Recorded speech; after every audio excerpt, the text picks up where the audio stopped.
अस्सलामुअलैकुम, मैं हूँ आपकी सिस्टर आयशा और इस्तकबाल करती हूँ आपका हमारे यूट्यूब चैनल उर्दू ज़बान में।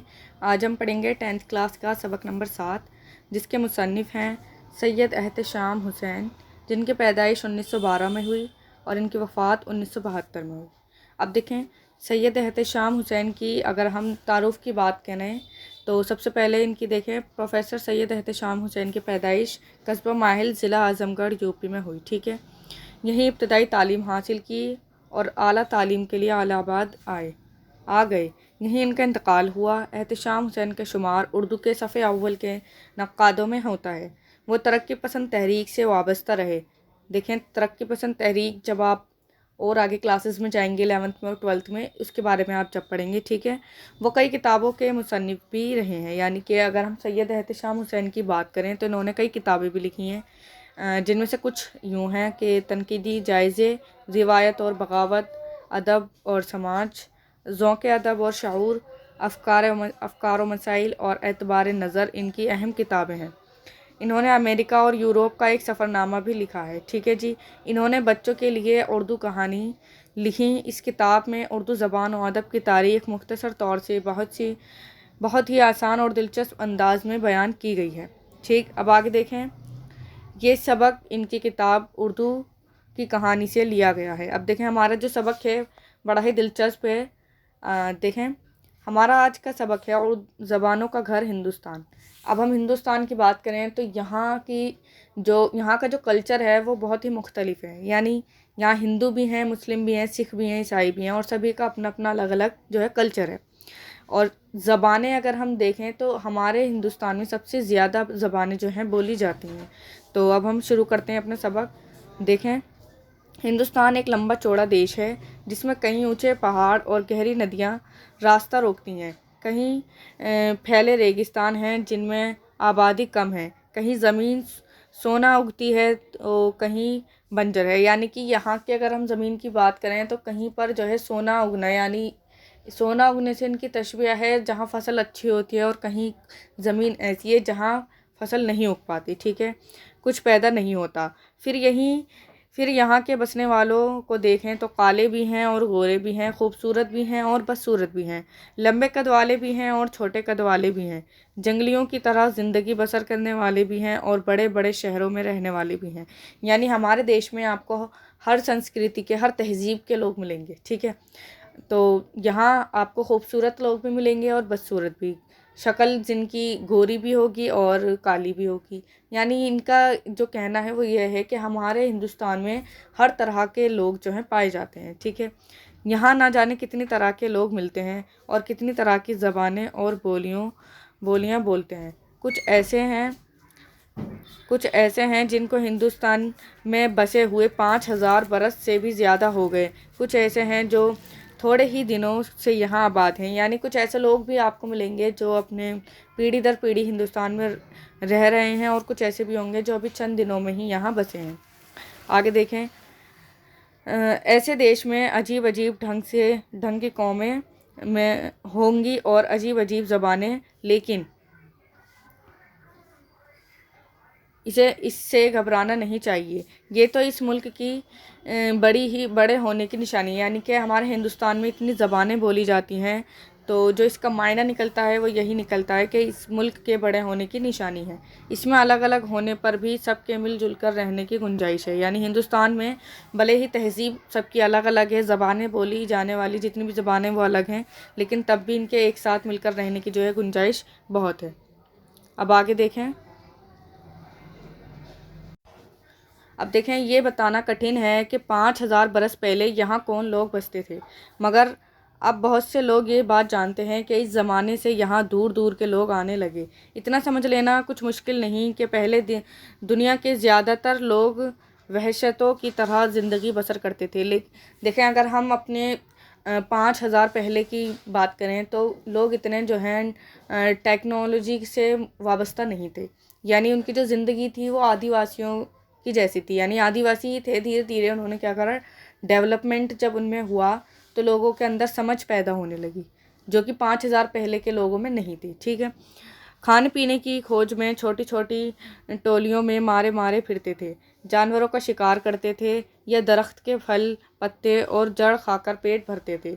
इनमें से कुछ लोग यहाँ भी पहुँचे। यानी अगर हम बात करें आदिवासियों की, तो आपने देखा होगा कि वो जो है अपना खान पान जो है या तो शिकार करके ढूंढते हैं, या पेड़ों के फल फ्रूट खाते हैं, या फिर जो है जड़ खाते हैं। लेकिन लेकिन अब अगर हम अपने इस ज़माने की बात करें तो कोई भी ऐसा नहीं है, सबको अच्छे खाने की जो है आदत पड़ चुकी है, ठीक है। और कुछ लोग ऐसे भी थे जो यहाँ आकर पहुँचे। उनकी नस्ल के लोग अब भी बंगाल, बिहार, छोटा नागपुर और देखें आगे विंध्याचल यानी हिमाचल की साइड अगर आप जाएं तो वहाँ बहुत सारे ऐसे छोटे छोटे से जो हैं स्टेट हैं जहाँ अब भी ऐसे लोग बसते हैं, ठीक है। आगे देखें कि पहाड़ों के करीब पाए जाते हैं। वो जो ज़बान बोलते थे वो आज भी अलग है। इनमें से कौल और मंडा कबीले मशहूर हैं। देखें कबीले जो हैं, आपने देखा होगा कबीले ज़्यादा बड़े नहीं होते। कुछ कुछ कबीले ऐसे होते हैं जो अपने आसपास के लोगों को अपने साथ अगर जोड़ते चलते हैं तो वो बहुत ज़्यादा बड़े बन जाते हैं। तो आप इसको अंडरलाइन कर लें कि कौल और मंडा कबीले मशहूर हैं। कहाँ पर मशहूर हैं वो देख लीजिए। जो जितने भी साइड्स के पहाड़ों के करीब जितने भी स्टेट हैं उनमें बसने वाले कबीले वो दो हैं, कौल और मांडा। अब देखें और अपनी बोलियां बोलते हैं। इनकी जो बोली है वो भी अलग है। ये बात याद रखना चाहिए कि दुनिया में कोई कौम ऐसी नहीं जो कोई बोली बोलती ना हो। देखें बात करने की यानी कम्युनिकेशन की जो स्किल है वो यही है कि इंसान की जो लैंग्वेज है सबसे पहले वो अच्छी होनी चाहिए, और बिना किसी कम्युनिकेशन के आप अपनी बात दूसरे इंसान तक नहीं पहुंचा सकते। और ऐसी कोई भी जगह आपको नहीं मिलेगी जहां लोग किसी भी तरह की बोली ना बोलते हों, ठीक है। ये बहुत ही मुश्किल है ये कहना कि किसी भी जगह कोई बोली ना बोली जाए। हर जगह की बोली अपनी अलग है, ठीक है, लेकिन है। यही बात तमाम इंसानों में मिलती है। उनके हज़ारों 1,500 बरस के बाद द्राविड़ लोग पश्चिम की तरफ से आए, वो लोग जिन्होंने द्राविड़ कहा जाता है। यानी कि अब देखें अगर आप पश्चिम साइड की बात करें तो वहाँ द्रविड़ बोली जाती थी बोली, और आज भी अगर आप वहाँ जाएं तो कुछ लोग आपको ऐसे मिलेंगे जो वहाँ की बोली को आज भी बोलते हों। यहाँ इन्होंने खूब तरक्की की। आज भी देखें आज भी मद्रास और मैसूर, आंध्र प्रदेश और केरल, यहीं के लोग यहाँ आबाद हैं। तुमने तमिल तेलुगु ज़बानों के नाम सुने होंगे। ये उन्हीं लोगों की ज़बानें हैं। यानी आप अगर तमिल की बात करें तो तमिल लोग जो हैं तमिल बोलते हैं, और अगर तेलुगु की बात करें तो वहाँ अपनी अलग ज़बान है। यानी आप किसी भी स्टेट में जाइए आपको बहुत सारी ज़बानें जो हैं और जितनी भी बोलियां हैं वो आपको मिलेंगी। और सबसे ज़्यादा अगर हम बात करें तो तमिल और तेलुगु ज़बानों में यानी बिहार में आप देखेंगे तो वो लोग अपनी ज़बान को बहुत महत्व देते हैं, बहुत ज़्यादा इम्पोर्टेंट समझते हैं वो अपनी बोली को, ठीक है। अब आगे देखें। ये तो था हिंदुस्तान का हाल। बाहर ईरान, चीन और तुर्किस्तान वगैरह में एक कौम जैसे आम तौर से तारीख़ में आर्याई कहा जाता है। यानी अगर हम अपने हिंदुस्तान के अलावा बाहर के देशों की बात करें तो वहाँ ईरान में, चीन में और तुर्किस्तान में ऐसी भी कौमें हैं जो आर्याई भाषा यानी आर्याई ज़बान बोलती हैं, ठीक है। अब आगे देखें। तरक्की कर रही थी, यानी ये लोग बहादुर थे, अच्छी शक्ल रखते थे, घोड़े से काम लेना और खेती करना जानते थे। कोई 3,500 बरस हुए ये लोग हिंदुस्तान में आए और इन्होंने यहाँ के पुराने बसने वालों को हरा कर उत्तर भारत में अपना राज कायम किया। यानी कि अब इन्होंने क्या करा, ईरान और चीन के जितने भी आसपास के जितने भी ये देश थे, इन्होंने क्या करा, हमारे हिंदुस्तान के एक हिस्से पर अपना राज जो था, अपना हुकूमत जो थी, इन्होंने अपनी कायम की, ठीक। अब आगे देखें। इन लोगों ने बहुत सी नज़में, भजन और गीत लिखे। ये बात याद रखने की है कि ये लोग जो ज़बान बोलते थे उसे आर्याई ज़बान कहते हैं। संस्कृत उसी की एक शाखा है। देखें संस्कृत की अगर हम बात करें तो ये एक ज़बान है और हमारे हिंदुस्तान में बहुत टाइम से जो है बोली जा रही है। और आर्याई भाषा की बात करें तो ये बाहर के देशों से हमारे हिंदुस्तान में आई है। जब बाहर के मुल्कों ने हमारे मुल्क में आकर राज करना शुरू करा तो उससे जो है आर्याई भाषा का फैलाव जो है हिंदुस्तान में हुआ। यूनानी, जर्मन और पुराने ज़माने की फ़ारसी और यूरोप की कई ज़बानें इस ख़ानदान से ताल्लुक़ देखें इस ख़ानदान से ताल्लुक़ रखती हैं। और जब तुम आगे बढ़कर इन ज़बानों को पढ़ोगे तो तुम्हें मालूम होगा कि सब एक दूसरे से मिलती जुलती हैं। देखिए अब आप आर्याई भाषा का और द्रविड़ और संस्कृत भाषा का अगर आप अच्छी तरह से इनकी तालीम लें तो आपको कहीं ना कहीं ये महसूस होगा कि ये ज़बानें आपस में मिली हुई हैं। ज़बानों की कहानी बड़ी लंबी है, मज़ेदार है, मगर यहाँ उसके बयान करने का मौका नहीं। बस ये याद रखना चाहिए कि संस्कृत उन्हें हिंदुस्तानी आर्याओं की ज़बान थी। तमाम लोग संस्कृत नहीं बोल सकते थे। यहाँ पुराने बसने वाले ये या तो अपनी पुरानी बोलियाँ बोलते हैं या मिली जुली ज़बानें। देखें अगर आप अब इस टाइम की बात करें, हाल की बात करें, तो कुछ लोग ऐसे आपको मिल सकते हैं जो संस्कृत बोलें, लेकिन ज़रूरी नहीं कि सब बोलें। अब जो भाषा बोली जा रही है वो मिली जुली है। आप देखेंगे कुछ इंग्लिश के वर्ड्स हम यूज़ करते हैं अपनी आम ज़बान में, कुछ उर्दू के बोलते हैं, कुछ हिंदी के बोलते हैं, लेकिन कोई भी स्पेसिफिक जो ज़बान है हम वो नहीं बोलते। ठीक है, मिली जुली भाषा का हम इस्तेमाल करते हैं, ज़बान का इस्तेमाल करते हैं। धीरे धीरे ये हुआ कि संस्कृत ऊंचे ज़ात के हिंदुस्तान की ज़बान होकर रह गई। आम लोग उससे दूर हो गए। ये लोग जो ज़बानें बोलते थे उन पर प्राकृत कहते हैं।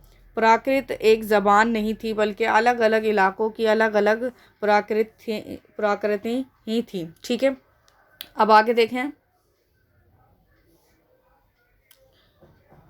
हिंदुस्तान लंबा चौड़ा मुल्क तो है ही, किसी हिस्से में कोई प्राकृत बोली जाती थी, किसी में कोई। अब जो बुद्ध मत का मुकाबला करने के लिए साधा और संत पैदा हुए हैं, तो इन्होंने भी आम लोगों पर अपना असर डालने के लिए प्राकृतों की ही में गीत और भजन लिखने जो हैं धीरे धीरे कर्म की बातें इन्होंने शुरू कर दी हैं। यानी कि अब आप अगर इस टाइम की बात करें तो आपको बहुत सारे ऐसे संत मिलेंगे जो अपनी प्राकृतियों से, यानी जितने भी उनके रीति रिवाज हैं उनको अपनी ज़बानों में मिक्स करके कुछ भी भजन या कोई भी गीत जो है अपनी ज़बान में लिख देते हैं।